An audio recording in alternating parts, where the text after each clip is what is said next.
The market is a discounting mechanism. It's a forward-looking indicator of what's to come.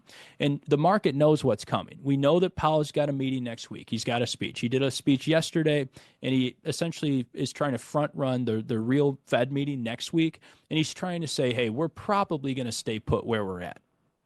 Next week, I think he may change his tune a little bit. The market knows that. The market knows this meeting's coming. The market also knows that Q1 earnings are not all that far away. We're going to start getting S&P earnings for the first quarter this year very, very soon in the first few weeks of April.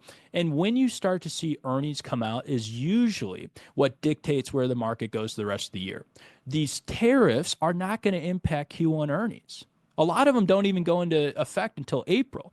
And again, I'm not trying to tell you this as a political thing, but I think Trump is using the tariffs like he did last time around as a negotiating tool. I don't think they're going to stick. I don't think they're going to be a long-term, all-out Smoot-Hawley style trade tariff war like we had in the Great Depression. And remember, the Great Depression had a variety of factors going on, not just tariffs. But I believe they're a negotiating tactic. There's also some sense out there that I think President Trump could be using this. I don't know this for sure. This isn't verified.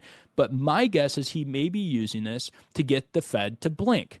He's said for a very long time now he's really focused on the 10-year Treasury. He wants to get the 10-year lower. So it's possible if you look at the UK, if you look at a lot of other countries in Europe, if you look at China, they're saying with tariffs now we're going to be forced to cut interest rates. Well, it's possible Trump is looking at that and saying, hey, if I can threaten the Fed almost with tariffs, and again, I'm not saying you should agree with this or disagree with it, but I think this is possibly what's going on. He could get the Fed to blink and cut rates. And if that happens, the market could be up 7% the next day. We've lived through that a million times in the past where the market's down 10%. And all of a sudden, if you miss that one day where it rallies, it literally, that one day takes you back to where you would have been at the 6150 all-time high level. And you could miss it. So you just can't time this.